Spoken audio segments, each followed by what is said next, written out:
Jadi hungernya ada gitu. Untuk gue harus mencapai titik tertentu gitu loh. Kita let's say kelas C gitu ya. Itu mereka punya ambisi pasti lebih tinggi dibanding kita yang di middle. Kenapa? Karena mereka dari SMP aja dia udah nyari. Gue mau kuliah apa? Mereka udah struggle bikin esai dari SMP.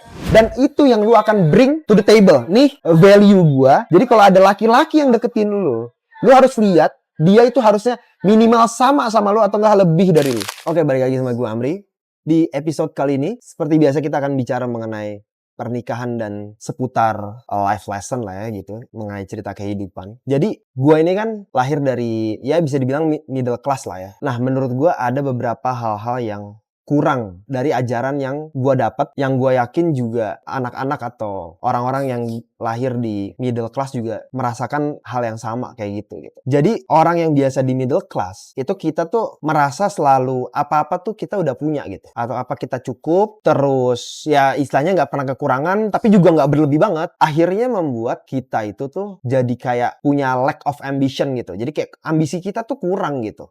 Kita juga nggak diajarin istilahnya apa ya, build legacy. Jadi kayak seperti yang mungkin ada di kelas A gitu ya, untuk meneruskan perusahaan orang tuanya. Jadi gini, kalau orang tua yang ada di kelas A, yang gue tahu ya, mereka akan nge-build anaknya itu karena dia mungkin susah mempertahankan di posisi itu, di kelas A itu. Atau mungkin orang tuanya dari bawah sampai ke kelas A. Makanya dia tahu betapa susahnya. Makanya dia mau make sure bagaimana anaknya itu nggak turun kelas lah gitu. Jadi benar-benar dia punya ambition, dia punya mindset untuk build legacy atau create something inovatif gitu loh. Jadi otaknya lebih kayak gitu. Nah cuma kalau yang di middle, kita tuh nggak kayak gitu. Kita lebih diajarinnya itu ya nggak ada ajaran seperti itu gitu. Yang penting bagus di sekolah, bagus bersosial, termasuk akademik dan sosialnya bagus. Tapi kita nggak pernah kayak ada ambisi kayak, oh gue harus terus jadi nomor 1 supaya kita bisa melanjutkan. Jadi kita nggak pernah ngerasain susah gitu loh. Orang tua kita juga nggak ngerasain susah. Jadi ya udah stay di situ aja gitu. Beda juga sama kalau kita bandingin kelas yang di bawah. Kelas C mungkin gitu ya. Nah kalau di bawah itu kan karena dia emang sudah di bawah, mereka selalu punya ambisi yang tinggi untuk naik kelas gitu kan. Nah kalau kita tuh enggak gitu. Jadi menurut gue itu ada something yang missing gitu di situ, yang menurut gue sedikit kekurangan gitu ya. Nah cuma sebelum gue bicara lebih lanjut, menurut lu gimana Cak? Gue mau tanya apa sih sesuatu yang hilang itu menurut lu? Itu tadi, lack of ambition itu tadi. Bukan cuma sekedar kayak, oke, lu sukanya apa, gue bantu cari passion lu di mana, ya udah go ahead, lu jalan sendiri, climb the corporate ladder gitu kan. Ya udah, harusnya lu bisa survive dengan kayak gitu. Karena kan gue ngerasanya diajarin kayak gitu. Bukan berarti kurang ya, tapi menurut gue untuk bisa lu tuh climb sampai ke atas itu, menurut gue tuh ada kekurangan di situ gitu. Gue nggak pernah ada ambisi yang tinggi banget kayak teman-teman gue yang lain yang gue tahu mereka levelnya bukan di middle class gitu. Ambisi belajarnya, curiosity-nya dia, rasa penasarannya dia, itu tuh beda sama level kita gitu kalau gue ngeliatnya. Berani jatuh bangunnya, berani ngambil resikonya misalnya kalau bisnis. Itu menurut gue tuh beda dan mulainya startnya lebih awal dibandingin kita-kita gitu yang di middle class gitu. Nah mereka tuh punya itu gitu. Terus tambah lagi dengan adanya itu, dengan adanya ambisi segala macam, mereka itu juga belajar kayak melihat peluang gitu loh. Oh ini ada peluang di sini. Jadi mereka diajarin gitu cara ngelihat peluang gimana segala macam kayak gitu-gitu.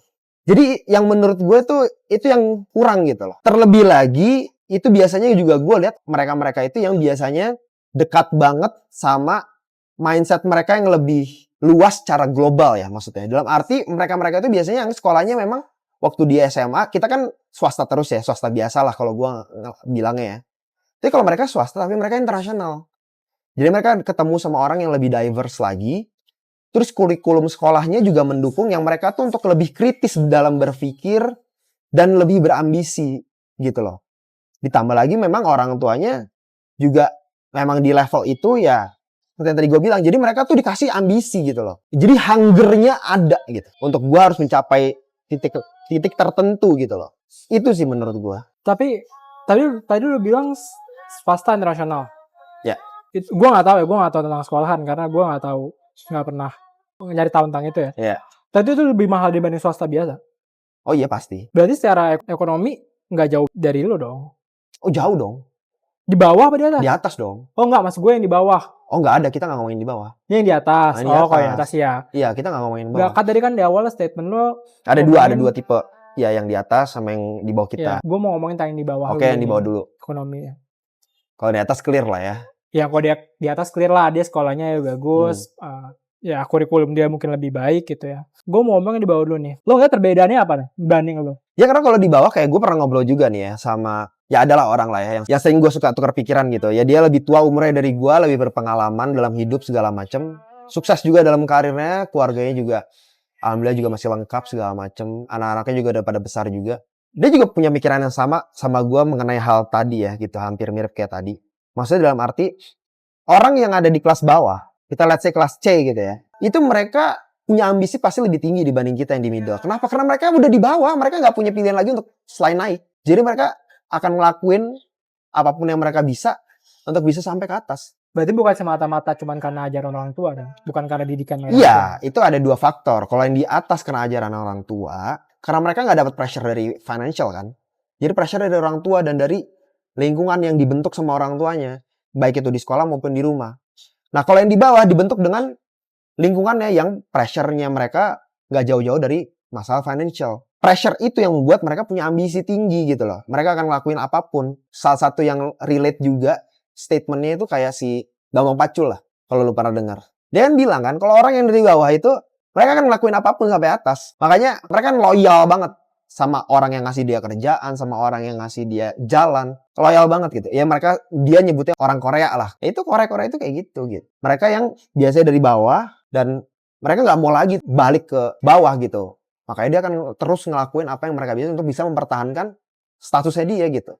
Karena dia udah capek diinjak orang, udah capek dihina orang, dia udah capek dengan kondisi ekonomi yang buruk gitu loh waktu itu. Makanya dia akan punya ambisi tinggi sekali. Nah kalau kita ini istilahnya tuh apa? Terlena gitu loh. Karena terlalu nyaman. Yang kita nggak sadar bisa jadi bumerang someday kalau misalnya kita nggak punya ambisi itu gitu. Gitu. Tapi hal nih, kan lu udah punya anak juga nih. Hal yang lo terapin sekarang ke anak lo untuk menutupi kekurangan itu apa sekarang? Gua selalu makanya ngajarin anak gue itu, dia harus selalu di mental state yang under pressure kalau gue. Baik itu di sekolah maupun di rumah. Jadi nggak ada itu waktu main. Itu yang gue terapin ke mereka. Jadi gue selalu ngajarin itu begini. Kalau kita dulu, itu kita tuh cuma nggak ada pilihan selain kita itu sekolah dan main. Di rumah, lebih baik mainnya atau enggak ya kalau belajar ya sekedar kalau ada ulangan aja. Selesai. Kita dari SMP aja kita nggak tahu mau kuliah apa. SMA aja baru nyari. Itu juga last minute gitu loh. Beda sama anak-anak yang kayak anak gue sekarang gue taruh di internasional. Dari SMP aja dia udah nyari. Gue mau kuliah apa. Mereka udah struggle bikin esai dari SMP. Mereka udah harus struggle bagaimana dia harus juggling between akademiknya dia sama non-akademiknya dia. Kegiatan mereka di sekolah. Sampai rumah mereka gue harusin untuk ngerjain chores. Cuci baju sebenarnya lebih banyak dibantu sama mbak sih. Cuci piring, beresin kamarnya mereka sendiri, sapu pel. Ya pakai vakum sih sekarang ya. Pakai vakum tapi mereka bantuin orang tua semua di rumah. Jadi nggak ada tuh apa-apa mbak tuh nggak ada. Mereka harus bisa kerjain itu semua. Apalagi kebetulan anak gue perempuan. Jadi mereka harus punya skill yang dibutuhkan untuk jadi ibu rumah tangga juga kalau buat gue.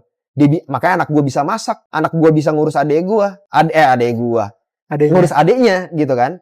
Dia bisa itu, gantiin popok dia bisa gitu kan. Mandiin adeknya dia bisa, nyisirin adeknya segala macem. Sampai perintilan mereka bisa. Gue selalu bilang sama mereka, lu tuh nggak boleh istilahnya ada waktu main yang banyak. Ini terutama untuk yang level SMP SMA ya. Karena mereka harus terus under pressure menurut gue. Mereka harus belajar juggling itu.